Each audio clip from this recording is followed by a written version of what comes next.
Parcours intérieur, le podcast de la Fédération française de golf qui vous dévoile tous les secrets de la préparation mentale. Débutants ou joueurs confirmés, calmes ou colériques, nous avons tous un jour tremblé club en main. Mais que se passe-t-il là-haut, lorsque nous nous retrouvons seuls face à cette petite balle blanche ? Comment expliquer ces moments d'euphorie et ces périodes de doute récurrentes sur les parcours ? C'est ce que nous allons tenter de comprendre dans cette série de podcasts consacrée au mental. Bienvenue dans Parcours intérieur.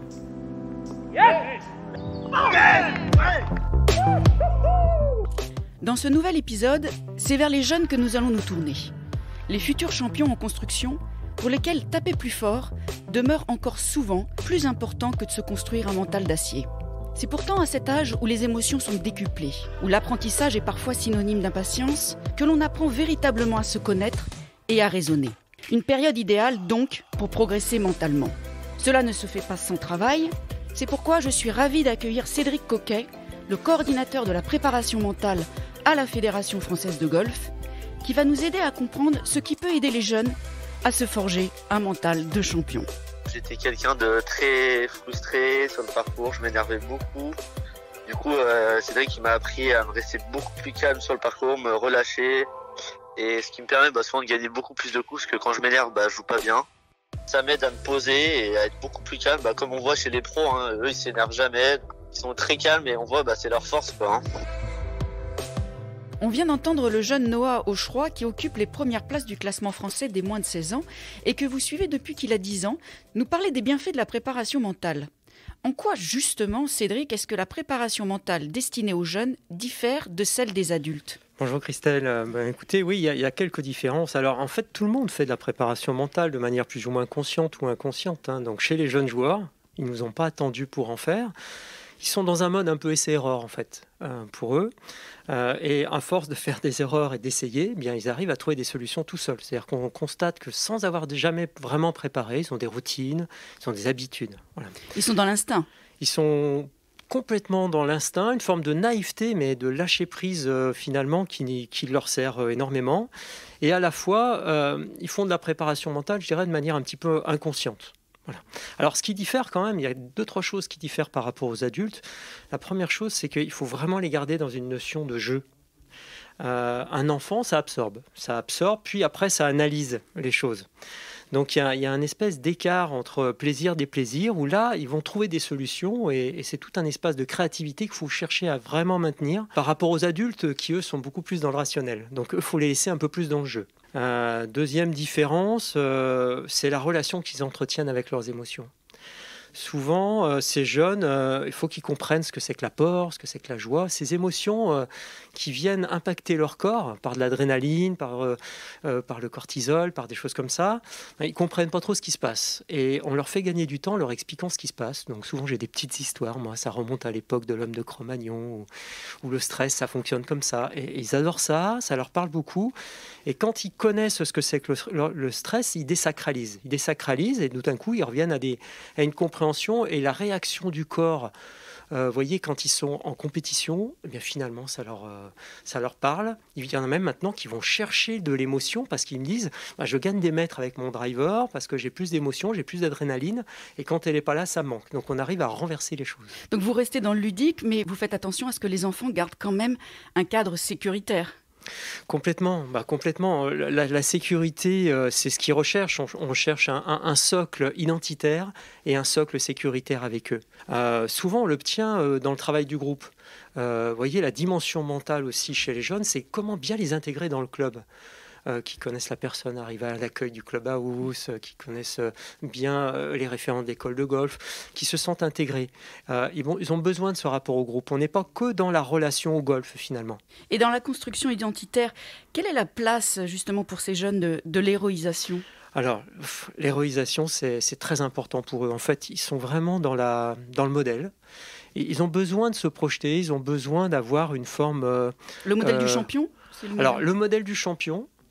mais en termes de motivation, ils ont besoin de se projeter, ils ont besoin de l'idéalisation, c'est fondamental. Et à la fois, vous voyez, j'ai un exemple encore tout chaud de la semaine dernière où je vois un jeune qui s'entraîne au practice avec son téléphone sur le tapis et finalement, il regardait Tiger Woods et il essayait de faire le même swing. Et il me dit, j'adore Tiger Woods, il me motive, etc.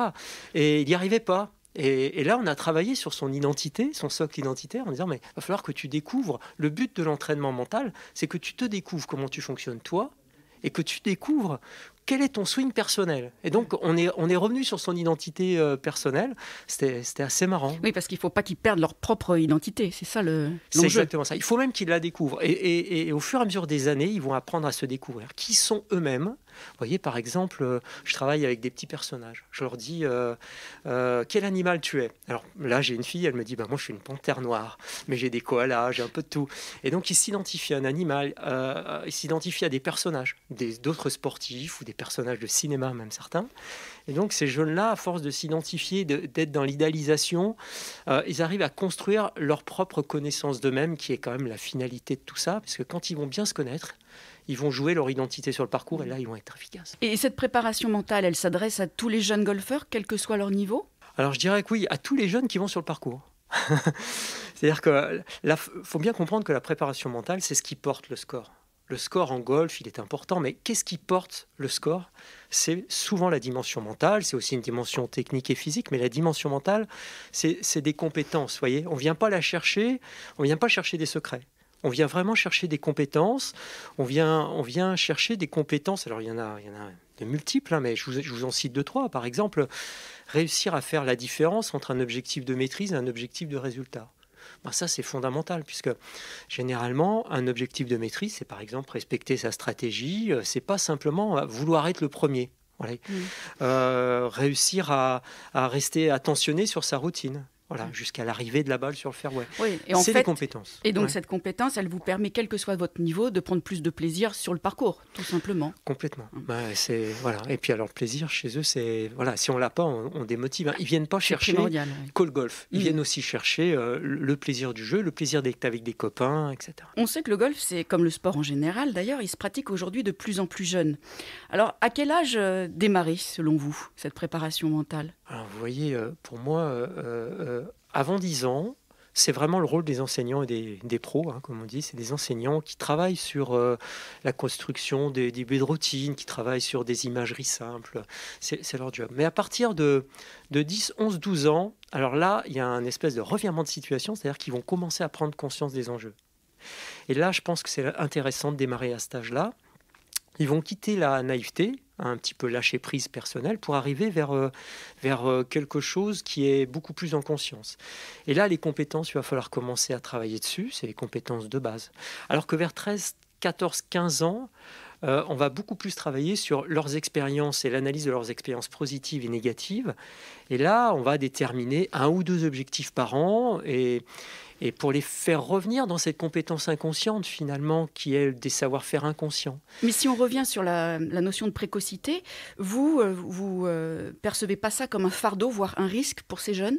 Non, tout au contraire. Je trouve que plus c'est précoce et mieux c'est. Il faut bien se mettre dans la tête que le golf, c'est beaucoup de compartiments de jeux différents, c'est du physique, c'est une dimension mentale, c'est beaucoup de parcours par an, et donc ça demande du temps. Donc plus on lisse l'apprentissage mental et autres dans le temps, mieux c'est pour eux. Finalement, ils arrivent à être bien meilleurs s'ils commencent plus tôt. Donc moi, je préconise quelque chose de très jeune, comme ça se passe aujourd'hui en Asie et dans le monde entier. Quand on regarde les jeunes ou regardez simplement les équipes de clubs, les équipes de clubs qui constituent les clubs, la moyenne d'âge s'est rajeunie. Sur le plan mondial, c'est pareil. Et dans nos écoles de golf, c'est pareil. Il faut donc mettre un cadre, mais il faut aussi des compétences psychosociales et de communication.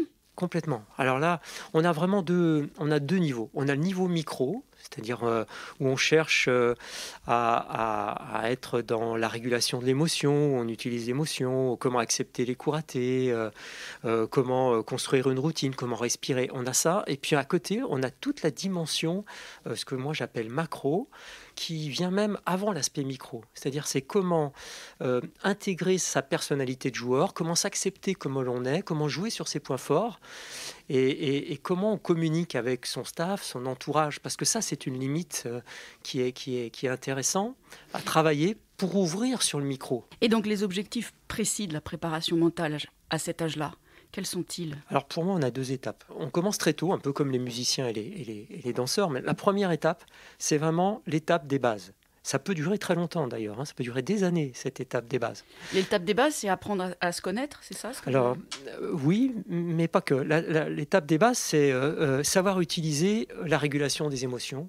Par exemple, leur apprendre à respirer. Moi, on m'appelle Monsieur 5-5. C'est la cohérence cardiaque, c'est 5 secondes d'inspiration, 5 secondes d'expiration. Donc, la cohérence cardiaque, il faut savoir bien la faire. Eh bien, j'étais en stage encore la semaine dernière, des enfants de 11 ans, donc nos meilleurs français, mais de 11 ans, prenaient un certain plaisir à le faire. Il y en a même un qui m'a dit, tu sais, j'ai utilisé pour mon devoir de maths, et ça marche bien aussi. Donc, il l'utilise dans la vie. Alors, c'est des trucs concrets, mais c'est par exemple aussi l'acceptation des coups ratés. Moi, je travaille beaucoup avec un outil qu'on appelle le Roi Soleil, qui vient de François Ducasse. On sait comment bien mal jouer et comment accepter les coups ratés. C'est aussi le développement de l'attention. Regardez ce qui se passe sur le plan attentionnel. Les jeunes, aujourd'hui, ils sont dans le canapé, ils envoient un texto, ils regardent la télé et ils répondent à leur maman en même temps. Donc, on a des déficits d'attention. Et le golf, par l'attention sélective sur un point à la fois, sur des points d'attention bien particuliers, sur le putting, ça peut être la sortie de balle ou la vitesse, sur le driving, ça peut être la cible ou autre chose, eh bien, ce développement de l'attention fait partie des bases. Au-delà du jeu, les objectifs à terme, je suppose, sont aussi l'épanouissement et la confiance de ces jeunes. À cet âge-là, la confiance et l'estime d'eux-mêmes, c'est fondamental. On est finalement dans le staff les garants de l'estime d'eux-mêmes, parce que la confiance a un ordre. D'abord, on s'occupe de l'estime d'eux-mêmes, et ensuite, on déboule sur la confiance. Et cette confiance-là, c'est fondamental. C'est ce qui va ouvrir les portes. C'est-à-dire qu'on peut leur apprendre tous les outils mentaux. S'il n'y a pas de l'estime de soi et de la confiance, la porte ne s'ouvre pas. Donc, c'est quelque chose qu'on doit surveiller régulièrement. Et ils ont tous des points forts. Donc, moi, je leur apprends à découvrir quels sont leurs points forts. Quand ils commencent à débriefer avec moi, la première fois que je leur dis, c'est qu'est-ce qui a bien marché ? Et là, ils sont surpris, parce qu'ils sont là pour m'expliquer ce qu'ils ont raté.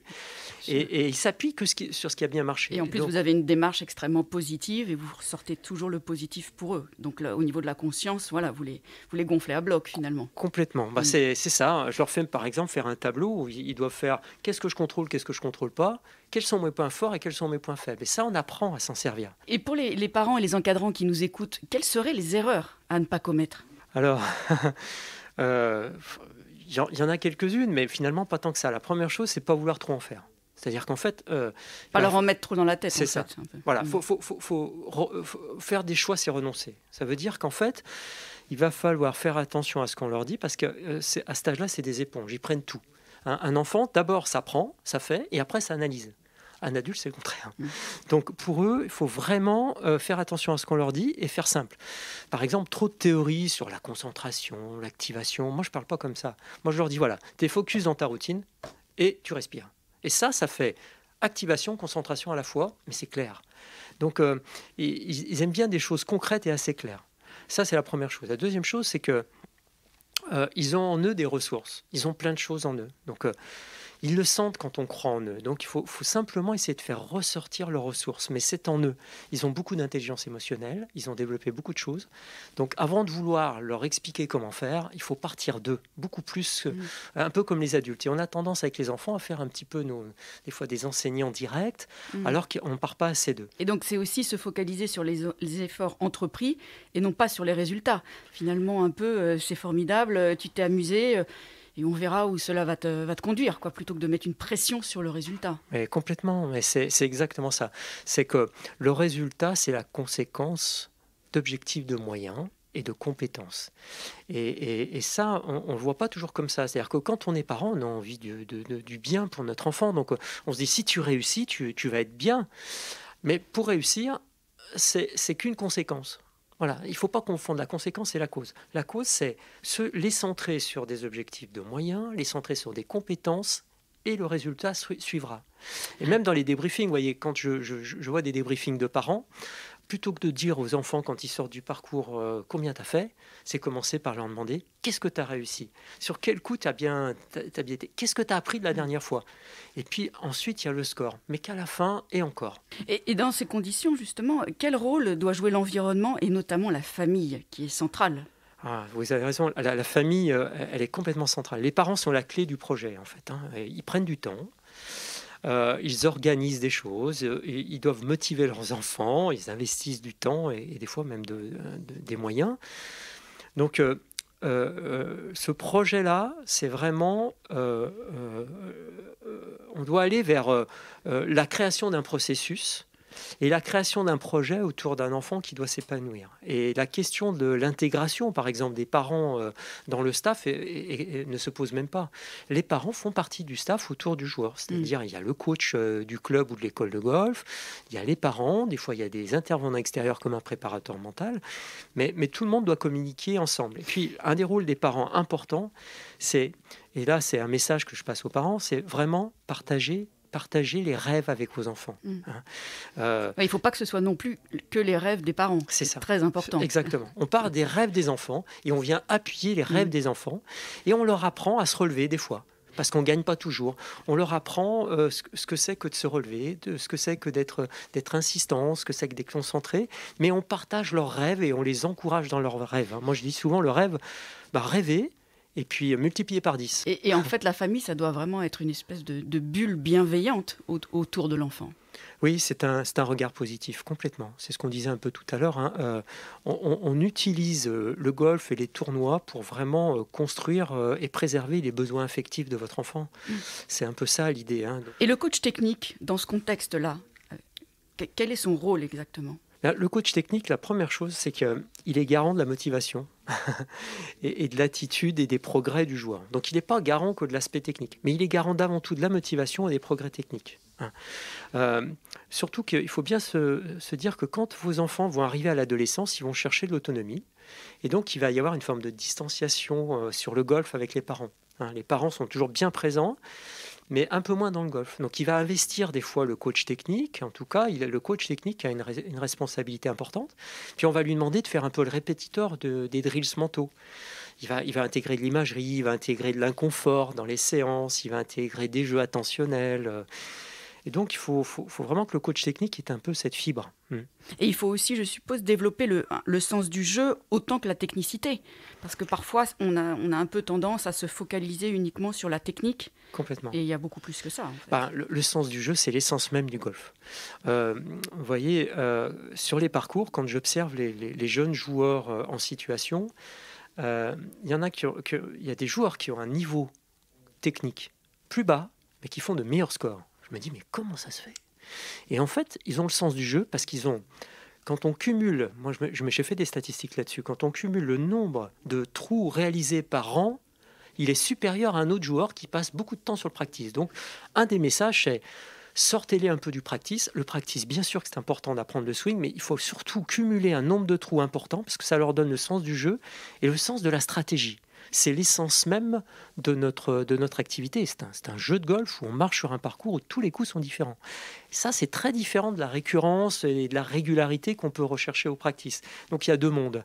Et le monde du parcours et de l'adaptation, c'est un monde dans lequel on doit les baigner très jeunes. Je veux revenir sur le rêve dont vous avez parlé précédemment. On sait que dans le cadre de la performance, le rêve est important. Est-ce le cas également pour les enfants ? Alors le rêve, il est capital. Vous avez soulevé une bonne question parce qu'il n'y a pas de limite sur le rêve. Et moi je dis pas de limite, il faut aller le plus haut possible. Et comme je vous l'ai dit tout à l'heure, quand les enfants ont un rêve, vous le multipliez par 10 et vous cherchez à aller encore plus haut. C'est l'esprit du no limite qu'on doit avoir avec eux. De grandes ambitions. C'est ça, on ne sait jamais jusqu'où ça peut aller. On ne sait jamais. Donc, mais par contre, ce qu'il ne faut pas oublier, c'est qu'après le rêve, on doit les recentrer sur le processus, c'est-à-dire sur un plan d'action, sur la culture de l'effort, sur comment transformer ce rêve avec quelque chose de concret. Et on engage le rêve sur un plan. Cédric, vous êtes aussi l'un des 2 coachs mentaux du centre de performance de Terre Blanche dans le Var. Est-ce que vous pouvez donc nous parler des bienfaits de ce type d'organisme de sport-études avant le bac ? Pour moi, c'est vraiment un très très bon outil pour réussir les deux.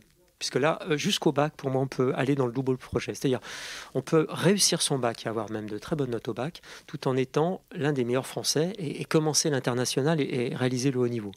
Donc, le 50-50 entre les deux projets, c'est faisable. D'autant plus que les jeunes ont une grosse capacité d'adaptation. Complètement. Ils s'adaptent énormément et puis on s'aperçoit finalement que la clé, c'est réussir à aménager un peu la scolarité pour avoir un peu moins de temps à la scolarité et si possible avoir des classes moins importantes. C'était notre pari.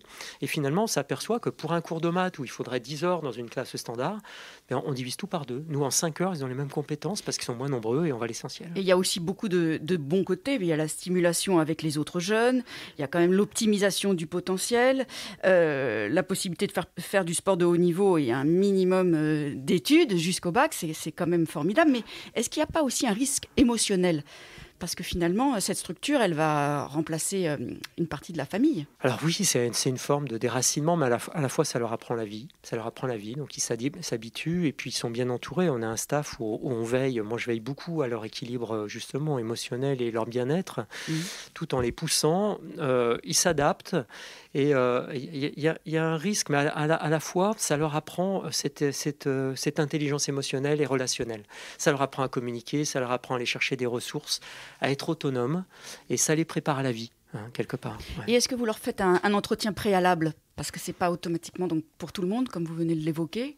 Est-ce qu'avant de rentrer dans une telle structure, vous leur demandez un entretien préalable pour vous en assurer ? Complètement, oui. Alors, on a un entretien avec le joueur, on a un entretien avec les parents, on cherche à savoir s'ils pourront s'intégrer.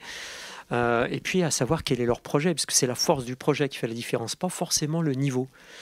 Faut savoir vers qui il est de plus en plus. Nous, à Terre Blanche et au Golf National, on cherche à les préparer au métier, parce qu'on est un sport où on a un métier derrière. Métier de joueur, il y a d'autres métiers aussi dans le golf. Et donc, il faut avoir un profil et puis surtout une motivation hors norme. Et pour ceux qui auraient envie d'arrêter leurs études avant le bac, quel serait le risque psychologique ? Alors... Oui, il y en a, et il ne faut pas négliger la connaissance, parce que l'école, c'est quand même apprendre à apprendre. Donc c'est une construction de la personnalité, et puis il faut bien se dire qu'après le golf, il y a une reconversion. Même si on fait une très belle carrière professionnelle, il y aura une reconversion. Donc le risque psychologique, nous, on veille à ce qu'il n'y ait pas d'effondrement et qu'il y ait un maintien des connaissances. Ça leur apprend en même temps à se discipliner, à rester concentré en cours. C'est quand même deux qualités essentielles au golf. Complètement. Elles sont complémentaires. Maintenant, c'est dans la proportion entre l'école et la pratique de l'entraînement qu'il faut reproportionner les choses. En France, on passe beaucoup de temps sur le savoir, et pour moi, on devrait équilibrer avec justement cette intelligence émotionnelle et du savoir-être. Et une autre question que j'avais envie de vous poser, c'est à quel moment émotionnel et psychologique les jeunes vont s'avérer plus enclins à réussir de bons résultats ? Alors le golf, c'est quand même beaucoup de répétitions. Donc à la fois, il faut les faire rêver, et vous, parents, vous devrez bien être conscients que... Vous voyez, moi je m'inspire d'un auteur qui s'appelle John Salmela. C'est 10 ans de pratique, 10 000 heures de pratique. Donc voilà, il a sorti ces deux chiffres, et on sait qu'au bout de 10 000 répétitions et 10 000 heures de pratique et 10 ans de pratique, on arrive à pouvoir accéder à un très bon contrôle de sa discipline. Donc pour moi, il faut commencer assez tôt. Après, si on démarre tard, c'est pas grave, mais il faut quand même un certain nombre d'années de pratique pour pouvoir avoir des compétences techniques, physiques et mentales associées et combinées. Mais ces jeunes-là, qui sont encore un peu dans la compétence inconsciente dont vous aviez parlé précédemment, en fait, ils performent le mieux quand ils sont au summum de leur motivation et de leur inconscience, finalement, non ? Complètement, mais c'est très intéressant, puis en même temps, c'est très logique. Et on passe par deux phases, en fait. Ils sont dans l'inconscient avant 10 ans, 11 ans, 12 ans, et puis tout d'un coup, ils vont passer dans la prise de conscience des enjeux. Et tout notre travail, nous, coach mental, préparateur mental ou psychologue du sport, ça va être de les remettre dans l'inconscient, c'est-à-dire dans la compétence inconsciente. Et notre travail, c'est ça, par la répétition, mais aussi par l'acquisition de certains outils mentaux. On constate aujourd'hui aussi que les jeunes sont de plus en plus démonstratifs sur le parcours, dans le bon sens comme parfois dans le mauvais. Pourquoi, selon vous ? C'est vrai qu'ils ont tendance à se tirer une balle dans le pied, en fait. Ils se jugent beaucoup, ils jugent tous leurs coups, c'est super, c'est bad. Donc, moi, je leur apprends juste à être honnêtes avec eux-mêmes et de moins se juger. Hein. Ils doivent avoir le sentiment du devoir bien accompli. Voilà, ils doivent avoir aussi la compréhension que l'échec, c'est intéressant pour progresser. Et donc, c'est pas que négatif. Et puis ensuite, il y a tout un travail attentionnel et le poids des attentes de l'environnement souvent qu'il faut travailler. Et grâce à ça, le jugement baisse et les attitudes deviennent meilleures et surtout envers eux-mêmes parce qu'ils se parlent mieux, ils se motivent. Et donc c'est carrément bien. Moi, je leur utilise une image qui leur parle bien. C'est l'image dans Harry Potter de Dobby qui vient un petit peu se taper avec une lampe de chevet, elle se tape la tête sans arrêt. Et je leur dis, attention, faites pas vos Dobby, hein, vous avez une attitude à avoir. Ça leur parle bien. Et donc, je leur apprends à respirer. Par exemple, quand ils sortent d'un 3 potes et qu'ils sont frustrés, je leur apprends à respirer jusqu'au départ suivant. Et là, ils retrouvent, en comprenant ce qui s'est passé un petit peu, ils retrouvent leur stabilité émotionnelle. Et à l'instar du meilleur Français actuel, Victor Pérez, conseilleriez-vous à toutes les graines de champions de se spécialiser en psychologie lors de leurs études? C'est une bonne question. Ils s'y intéressent tous, en fait, ces jeunes, à la dimension mentale. Ils en font tous, en fait, finalement. Ils en font tous, puis ils connaissent ces champions. Et comme on était dans l'idéalisation tout à l'heure, Victor, par exemple, Victor Pérez passe beaucoup de temps en méditation. Hein. Il apprend à vivre dans l'instant présent. Il fait de la mindfulness, je crois. Il fait beaucoup de mindfulness. Il a fait des études en psychologie et pourtant, il se fait conseiller par une coach mentale parce qu'il a besoin d'avoir du retour sur ce qu'il fait. Et Déborah Graham, oui, je crois, depuis 3 ans maintenant. Voilà, c'est exactement ça. Et il nous dit, dès que j'ai besoin de penser autrement, je vais la rencontrer et ça m'aide. Et donc... c'est quand même un avantage d'avoir fait des études en psychologie. Ça aide quand même à gérer ses émotions sur le parcours. Oui, il y a une bonne compréhension de soi-même et c'est un peu le message. Si eux se comprennent bien, donc ils vont défendre leur identité de golfeur, ils vont mettre un point d'honneur à se raccrocher à leurs rêves, mais avec un plan en face. Et globalement, quand on se connaît mieux, on joue mieux et on joue son identité, on ne joue pas quelqu'un d'autre. Merci Cédric de nous avoir apporté votre expertise sur l'importance de travailler le mental dès le plus jeune âge, et ce, quel que soit le niveau. Et merci Christelle. À nous désormais d'en tirer profit pour permettre aux jeunes de bien s'entourer et de profiter pleinement de leur passion. D'ici là, bon parcours intérieur.